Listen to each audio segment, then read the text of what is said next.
Assalamualaikum warahmatullahi wabarakatuh. Perkenalkan, nama saya Hilda Amala dengan NIM 2300469. Nah, di sini saya akan membahas tentang pematerian yang akan saya bawakan, yaitu dengan judul Peran SOPSI dalam Pergerakan Buruh pada tahun 1946 sampai 1965. SOPSI atau Sentral Organisasi Buruh Seluruh Indonesia ini muncul bermula karena pada saat itu terdapat banyak sekali organisasi-organisasi buruh yang terdapat di Indonesia. Nah, sampai adanya kesadaran dari para kaum buruh sendiri untuk menyatukan para kaum buruh tersebut ke dalam satu federasi. Nah, jadilah terbentuklah SOPSI ini pada tahun 1946, tepatnya pada tanggal 29 November tahun 1946. Nah, SOPSI ini awalnya itu sebagai wadah utama bagi berbagai serikat buruh yang ingin memperjuangkan kesejahteraan pekerja mereka, menolak eksploitasi dari pihak kolonial, menentang dominasi asing, dan SOPSI ini juga sebagian besar dari pendiri dan pemimpin SOPSI itu berasal dari kaum kiri. Nah, pada masa awal berdirinya SOPSI itu, SOPSI dipimpin oleh Harjono. Lalu ada orang-orang kiri lainnya seperti Jono, Surjono, dan Munir. Sampai di tahun 1950, organisasi ini menjadi kekuatan utama bagi pergerakan buruh nasional yang memerankan peran penting dalam berbagai aksi massa seperti aksi politik, ekonomi yang ada di Indonesia.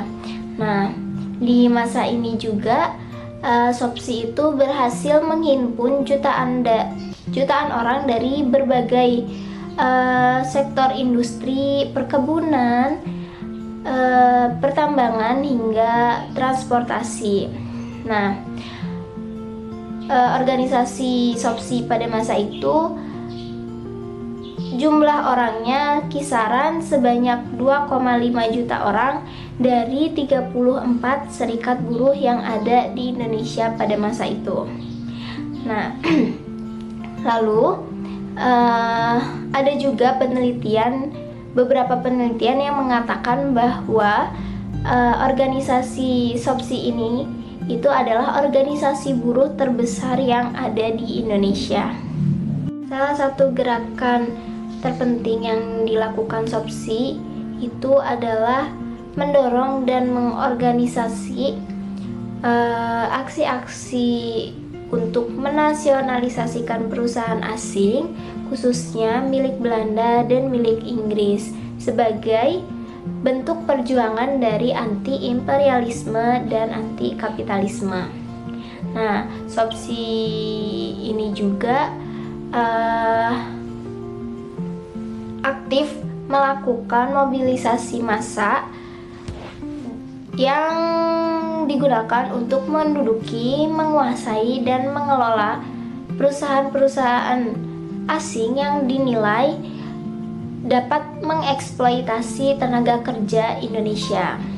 Upaya ini didukung dengan kampanye propaganda, aksi mogok massa, serta tekanan untuk pihak politik kepada pemerintah agar segera mengambil alih aset-aset asing. Nah, beberapa perusahaan asing yang berhasil dinasionalisasikan dengan adanya andil dari SOPSI itu antara lain ada BPM, NHM, dan HVA. Juga ada sejumlah perusahaan-perusahaan asing dari sektor perkebunan karet, teh, kopi, serta perusahaan listrik dan transportasi dari pihak Belanda atau yang dulunya itu milik Belanda. Lalu, selain aksi nasionalisasi perusahaan asing, SOPSI juga memperjuangkan hak untuk meningkatkan upah, perbaikan kondisi kerja, jaminan sosial, dan hak-hak buruh lainnya. Nah, adapun hasil dari perjuangan SOPSI itu diantaranya adanya kenaikan upah minimum di sektor publik pada tahun 1955. Lalu ada juga upah kenaikan 10% hingga 30% dari kaum buruh partikelir pada tahun 1960. Lalu ada juga kenaikan upah 15% hingga 25% bagi buruh perkebunan dan gula di tahun 1961. Nah, pada tahun 1953 SOPSI ini juga menuntut tunjangan hari raya atau THR bagi para kaum buruh, yang mana pada masa sebelumnya itu upah THR itu hanya diberikan bagi para PNS saja. Nah, namun tuntutan ini tidak langsung disetujui oleh pihak pemerintah. Tuntutan ini memakan waktu yang cukup lama hingga pada akhirnya di tahun 1961 melalui peraturan Kementerian Perburuhan, tuntutan ini akhirnya dapat dinikmati oleh para kaum buruh bahkan hingga saat ini. Namun pada akhirnya pada tahun 1965 SOPSI ini akhirnya dibubarkan dan dinyatakan terlarang karena dianggap memiliki keterkaitan dengan PKI sendiri dan perubahan politik nasional setelah adanya peristiwa gerakan 30 September.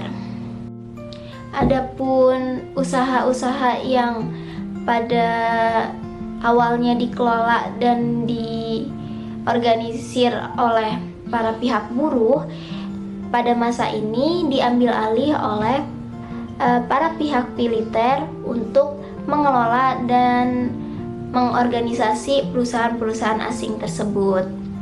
Cukup sekian yang dapat saya sampaikan. Banyak kurang lebihnya, mohon maaf yang sebesar-besarnya. Assalamualaikum warahmatullahi wabarakatuh.